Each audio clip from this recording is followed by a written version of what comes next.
Brands on Brands. Hey everyone, what's up? This week we talk about how to create brand identity. A brand identity that shines, that stands out. Check it out. In a world where advertising is ignored, business is exposed, and the only constant is change, how do you build a brand that matters? Welcome to Brands on Brands on Brands, a home for those who think different and push their boundaries. This is where branding that matters lives. Now, here's your host, Brandon Birkmeyer. Hey, what's up? Welcome to Brands on Brands on Brands. I'm Brandon Birkmeyer, your personal marketing coach, and I believe that building a brand that matters today is the only way for a business to thrive tomorrow. I appreciate you guys being here. Today, we are talking about how to create a brand identity that shines. You're out there creating content. And if you're listening, hopefully you're out there, you've started. But if you're out there creating content, you might be missing out on some opportunities to be found and to convert the people that find you because of poorly formatted profiles, content that doesn't leverage the strengths of the media channel, et cetera, et cetera. So today we're going to talk about how to create a brand that shines because you've set up the identities in the right places, in the right ways, so that people know what you're all about. So we're talking about that. We'll get into the details of it. But first, if you'd like to refer back to any of the specific lessons from today's episode, make sure to go to brandsonbrands.com/132 for the full blog and downloadable resources for this specific episode. That's brandsonbrands.com/132. Also, I do help people develop their personal brands. That's what I do. If you'd like me to audit your podcast idea or your marketing plan for your content, go to brandsonbrands.com/coach and we can set up a call for a free consultation. You and me having a chat, connecting to see if there's something we can do to help each other. All right, now let's jump into the show. Brands on Brands. All right, how to create a brand identity that shines. Like I said, if you're out there creating content, I want to make sure you are building it in a way that follows the guidelines of the channels you're putting it on, that helps you stand out, that helps you position yourself. And when people look for you, they find something that really reflects who you are and what you're all about. So we're going to start by going through 3 different ideas, 3 sets of priority items that you should be looking at every time you're out there trying to make sure you have your brand identity built. So we're going to go through these 3 items. And then after that, we're going to dive into the channels individually. So we'll look at podcasts. We'll look at videos for you video creators out there. We'll look at blogs, and we'll go through piece by piece how you can build your brand identity in these formats. So here are the 3 items. The first is going to be your bios, your biographies, your profiles, your cover art, all the things that represent you as a profile. The second thing we're going to go through is episode headlines and thumbnails. Those little call outs, the titles, the things that set you apart and grab attention for your content. And the third thing will be content categories, keywords, and tags. These are the things that identify you in the theme or the area of expertise that you like to work in. So those are the 3 sections. We're talking profiles, headlines, and keywords, essentially. So let's go through the first one, which is biographies, profiles, and cover art. So the reason I want to bring this one up today is first impressions matter. And your first impression online for most of your social channels or your content channels, such as a blog, a YouTube channel, or a podcast, it's going to start when people look for you, they find you. It's going to start with your biography, your profile, or your cover art. And that's what's going to define who you are. That first impression is what they're going to see and what's going to define who you are. And what you want them to see, let's say that they log in and they try to find you on Instagram and you have a profile there, or they log into your podcast and they look at your cover art. What you want them to see is who you are, who you can help, and how you help them. You want that to be apparent right off the bat. And a lot of us figure that out in terms of, how we're going to introduce ourselves, maybe at a networking event, but we don't follow through in defining that in our profiles.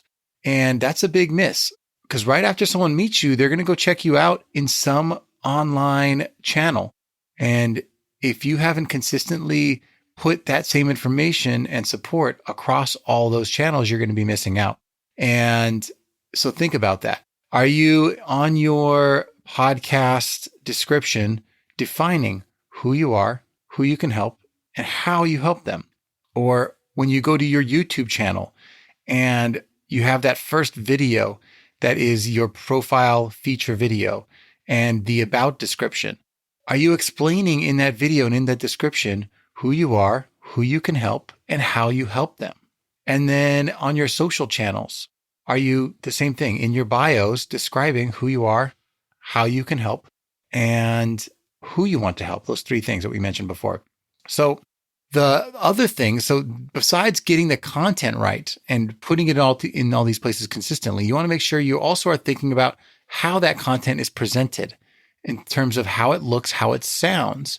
And the better you write it, or the better you show it with images and with graphics in like a more high-end design type way or high-end copywriting type way, the better you write and describe it with accuracy and clarity, what that is, the better it comes off in terms of your brand, the impression you're making on people with your brand identity. So look at how you're writing it. Does it sound like something that you'd be proud of? And then also you should be adding some personality to that. Does the words you use, or do the words you use that describe who you are and who you can help and how you help them, does it bring your personality to the forefront? Do they know what kind of person they're going to be working with based on your brand voice and how you talk and how you spin the words to explain those things? You want to make sure your personality comes through. Also, are you including some kind of social proof that shows why people should trust you? And honestly, the final piece of all this, and the most important piece, is, are you clear? Do you have clarity in how you present yourself? Because if you aren't being very clear and articulate in what you're all about and what you stand for in a very simple way, if you can't be clear in who you are, if you can't be clear in who you can help, and if you're not clear on how you help them, then they don't know if you're for them. And that can be very simple, a couple sentences. It doesn't have to be a long-winded write-up. And honestly, that's why these profiles, they give you such a short amount of space anyway. I think that's great because that keeps you focused. So you have to be able to use those areas appropriately. So that's the first one, leveraging your profiles appropriately across all the media channels. The second is episode headlines and thumbnails. Honestly, you talk to any media guru out there, any media expert that's been doing this a reasonable amount of time, and you pick their brains on how can I get a little more viewership of my videos, or a few more listens of my podcast, or people to pick my article to read. And a lot of them will tell you right off the bat, let's look at your headlines. Think about your emails. Like, what emails do you think get opened the most? The ones with the catchiest headlines that really speak to the audience and entice them to want to read more. It's true of everything. Same thing with video search on YouTube. The headlines that are thought out, that use the right keywords, that are attention grabbing, that leverage the power of the search engine and use the right words, those episode headlines determine whether you get shown to people and then whether they click you or not. So the most important thing you can do to be found is use the right headlines. And if you're skipping this and you've created this amazing content, but you've taken the easy way out and not put a lot of work into your episode headlines, you're going to be missed. They're not going to find you. It's actually more important that you get the headlines right and the thumbnails right, which are the pictures you use to describe your content. The most important thing you can do is get those right so that people can find you. Once they find you, then the content has to be good to keep them there. But if they don't find you in the first place, then you're doing all this work for nothing. So your episode headlines, here's what you do to make them good.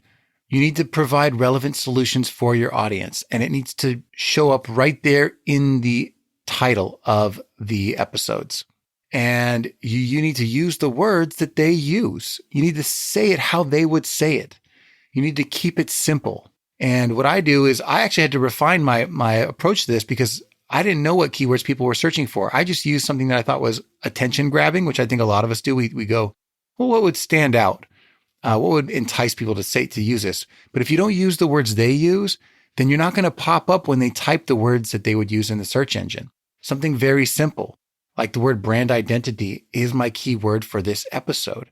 even though in my mind, I was like, let's talk about the social media guidelines for your profiles. That's not what people type in. They type in words like brand identity. That's a heavier searched word. So I need to fill my content into that keyword and basically say, okay, the content's the content, but what am I going to call it that brings people in? And I got to use these words that they use. And I need to keep it simple. Being clever does not work when people are trying to find you. You might need one clever word, but beyond that, the rest of it needs to just be simple and make sense. You do need to grab attention. You need to be creative. And the way to be creative is to think about the emotion you want them to feel and the emotion you want to convey, and be empathetic to actually what are they feeling and thinking when they're typing these things in? What are they looking for that's going to relate to them? And if you can do that with your episode headlines, you're on your way. So think about your episode headlines and think about the thumbnails the same way. The graphics you use to catch people's attention might be the other thing. So on YouTube, this is huge. One of the most important things you can do on YouTube besides your headline is your thumbnail, is to create a graphic that is simple, that catches their attention, that uses maybe 4 to 6 words only. And then an image that's, if it's a face, that's awesome because faces are usually shown to perform pretty high. An emotional face that someone's making, whether it's a smile, a laugh, a cry, a funny face, whatever it is, and zoom in on that face. Those are the kinds of things that get people's attention and get them to click. So the thumbnails and the headlines you use are what bring people into the content. And it's one of the most important things. So if you're missing that, you're missing your chance to convert and for your brand identity to shine. And the consistency of those things, the consistency of you having clear headlines, of you having thumbnails that match each other, that reflect your brand, are what create your brand identity. People are going to be looking at your channels and looking at these things to see, does this work for me? Is this the kind of person I want to listen to? So that's the second thing. The third thing in our group here of items you need to use to create your brand identity that shines, that stands out, is you need to be thinking about your content categories, your keywords, and your tags. So keywords are not a new thing. Tagging is not a new thing. Categories is not a new thing. But if you want to be findable on these media channels, you need to make sure you're putting yourself into the category where people would expect to find you. So that, for example, my content is about marketing and personal branding. I need to make sure that I'm showing up within the marketing category. And how do I do that? Well, I have to actually select that my content shows up in that category. I have to use keywords that categorize myself there. And I need to use tags that call those things out that fit into that category. A blog is a perfect example. You actually get to choose how you categorize your blog. And it needs to be pretty top end. So for me, I might say, okay, personal branding is one category of content. A lot of my content's about personal branding. Content marketing might be another category. And entrepreneurship might be a category. You got to choose the things that you want to be found for. But then when I tag the individual articles, I need to make sure that they fit. So if it's something within the realm of marketing and I'm interviewing a Facebook guest or an Instagram guest or someone who's an expert on blogging, I need to make sure I have tags that reflect that so that when someone looks into my content and they want to know specifically about Facebook ads, they can just look at the tag for that and say, okay, here's all the different articles and guests that have been interviewed regarding Facebook ads. It's your job to organize your content in a way that helps people find it. So being findable is you selecting the right category. Same thing if, you want to be found within a podcast search engine like an iTunes, you need to make sure that you've chosen the relevant category that your show falls into. So me, marketing's great. That's what I'm all about. But if I chose, career advice as the content category, I might be bigger than a lot of the shows that are in there, but I'm not going to be found or be relevant because the people that are looking for shows in that category are looking for shows that aren't mine. So, you got to think about not just how do you hack a system, but how do you make sure you're finding the right people that are actually looking for you. So choosing your categories are important. And then part of this is a little bit about curation. You can, I'm sure, talk about a lot of different topics in your field and a little bit of extensions. You might get into mindset and the feelings and emotions, and then also the advice and the expertise and all these other things.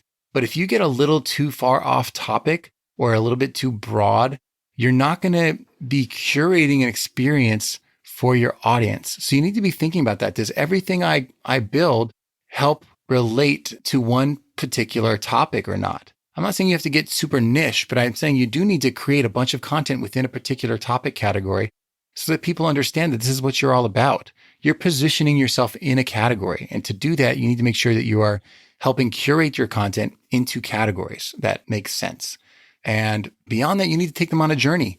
If you want them to stick with your content, you need to let them know, okay, well, you were curious about this one thing within this category, but by the way, here's all the other things that you would want to know.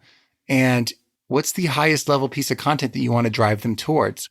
So if you are teaching people how to, something in the category of blogging, for example, you might teach them, how to find a website provider or a host. You might show them how to create clever subtitles and titles or whatever, how to add graphics to their blogs. You might teach them all of these things, but each of them, at the end of it, you have to say, by the way, if you want to learn how to start a blog, go to my main article, my pillar content on how to start a blog, top to bottom.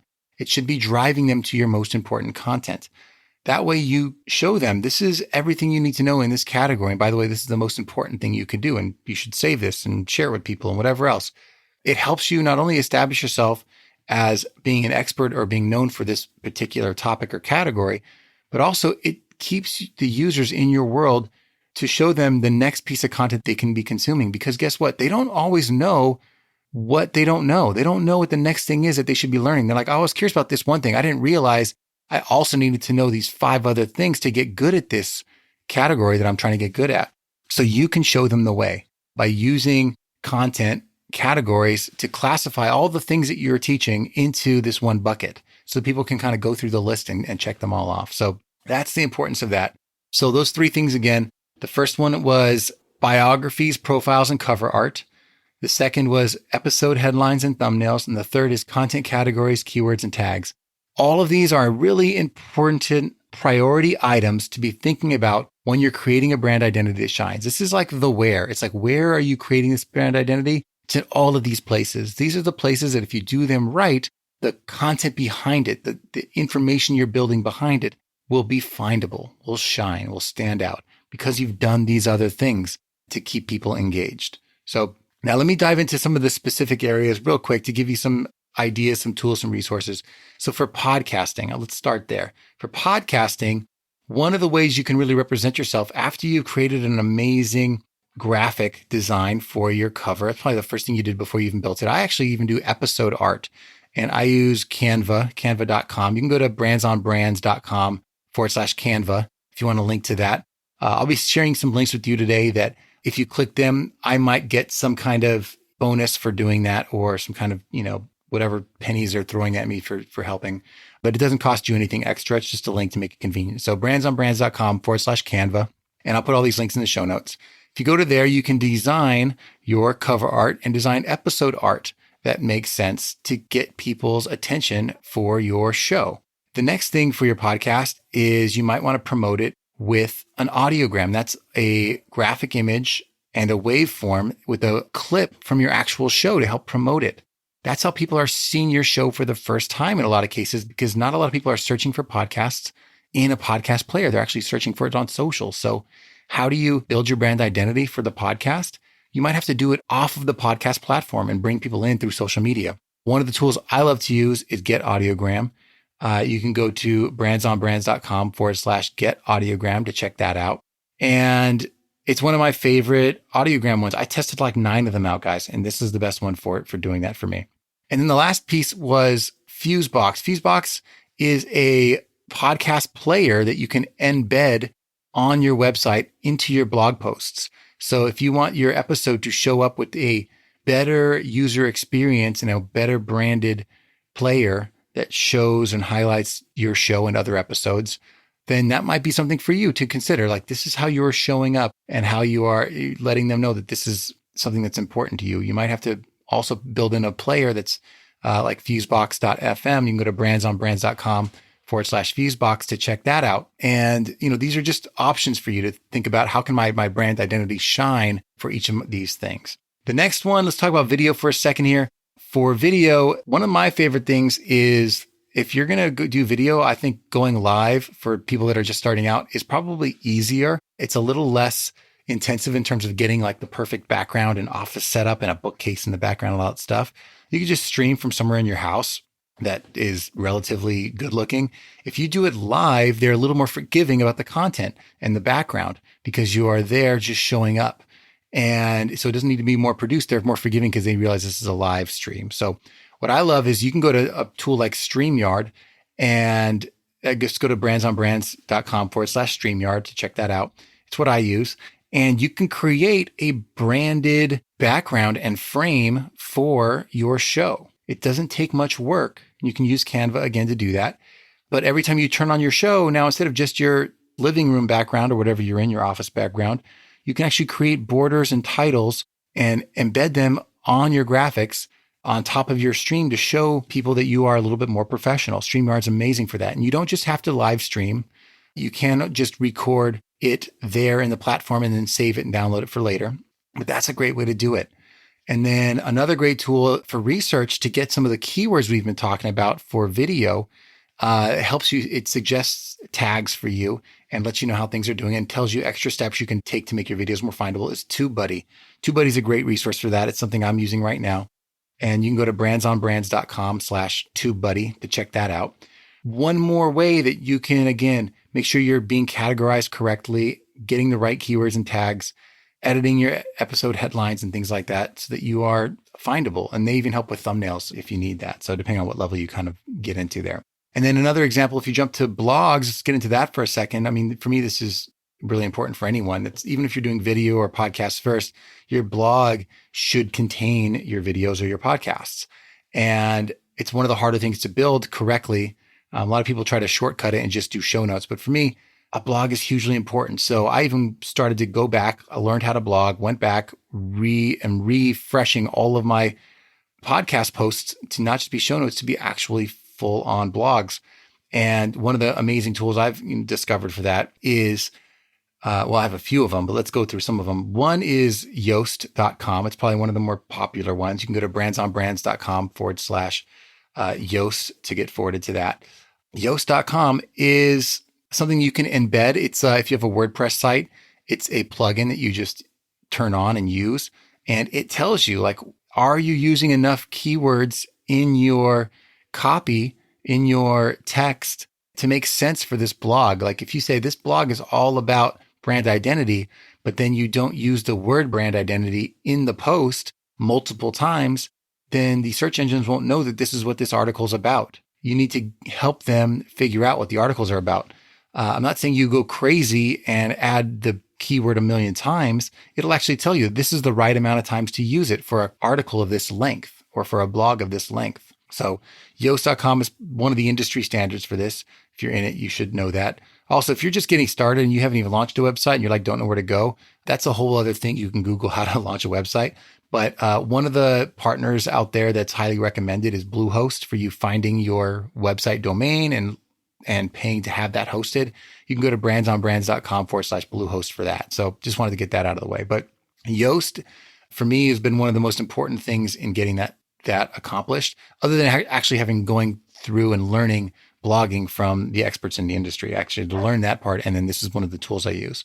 Grammarly is another one that I use to help me make sure that I'm not spelling things wrong or using sentences incorrectly, because my grammar is not the best all the time.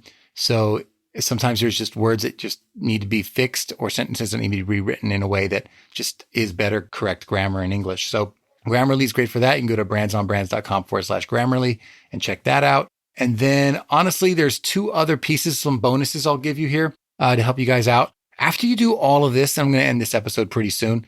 After you do all of this stuff, one of the most important things you can do in all of this is to bring people into your world in terms of signing them up for an email list so that you can send them your work more regularly. Because most of these places, they don't all end up being people that subscribe or that will see your video a second time. But if you can get them onto your email list, now you control the conversation and your branding can show up however you want it to within your email as you send it. It's easier actually to sell and to talk to your customers about the things you actually do and you can help them with in an email rather than in a video where they don't want to hear all that stuff. They just want to get the answers they're looking for. But if you want to sell them something, get them on your email list and then talk about your services. The email provider I use is ConvertKit. That's brandsonbrands.com/ConvertKit. It's one of the best decisions I made in terms of changing over email providers. HubSpot was not for me. It's just way too expensive for the entrepreneurs out there that aren't huge, massive businesses. But ConvertKit's amazing. It's used by some of the top experts out there, and it's a great way to create landing pages, manage your email list, create little lead magnets, and you can just embed that in your content. So ConvertKit's awesome. And then a new one that I use that I'm still off and on with right now is called Designer. This actually takes my content like a blog and converts it into a PDF that I can send you guys via email. So if you ever want a copy of my episodes, just ask and I can send you it via email. So if you want to just have something you can print out and have at your desk. Designer is cool for that. Just go to brandsonbrands.com/designer. That's design with 2 R's at the end. So DISIGNRR. So brandsonbrands.com/designrr. Check that out. So lots of hopefully tools that you guys can use there. But what I want you guys to take away is your brand identity is more than, you coming up with the cool thing you say about yourself. It really is what you do to go the extra step to make sure that that information is showing up in the right places, in the right formats. And you can write all this stuff down so that you now have these guidelines that you put, and every time you change something, okay, I have to remember to change it on these social profiles, and I need to change it in my thumbnails and in my headlines. And just to make sure that you're going through all this checklist of things and saying, okay, did I think about my content categories and my keywords? Did I update my headline to be something that people are actually searching for? Did I change my thumbnail? Did I, in my biography, still highlighting something that matters? Going through all of that is what's important. And if you'd like to create that brand identity that is consistent, that's what I'm talking about here, that's consistent across all of your media channels, be sure to take a close look and be more thoughtful about those priority items we spoke about today. Biographies, headlines, keywords. And remember, building your brand is a journey. This is just one step in the process. I know it feels like a lot. Every day you're learning something new, but that's how it's supposed to be. And just pick one thing at a time. Tackle little items each day and move forward. That's what I'm doing. I hope this is helpful for you. I hope these tactics that we shared today were useful. If you did enjoy the show, it would really help me if you can literally stop, take a screen grab today and tag me on Instagram at Brandon Berkmeyer. No joke, guys. This is one of the most important things you can do as a fan to support me. If you've been listening, then this is what you can do to give back. Take a screen grab, tag me on Instagram and share it and say what you got out of this episode or that you enjoyed it. And that would be huge. So thank you for listening. I will continue to bring these tips every other week with solo shows. And then each other week after, beyond that is interviews. And I hope you guys are enjoying that. And thank you for listening. And I'll catch you guys next time. You've just taken your marketing knowledge to another level with this episode of Brands on Brands on Brands. But we have plenty more ways to not just help you build a business, but build a brand. Head over to brandonbrands.com for more resources, as well as access to our blogs, videos, and exclusive coaching sessions with your host. Be sure to visit brandonbrands.com.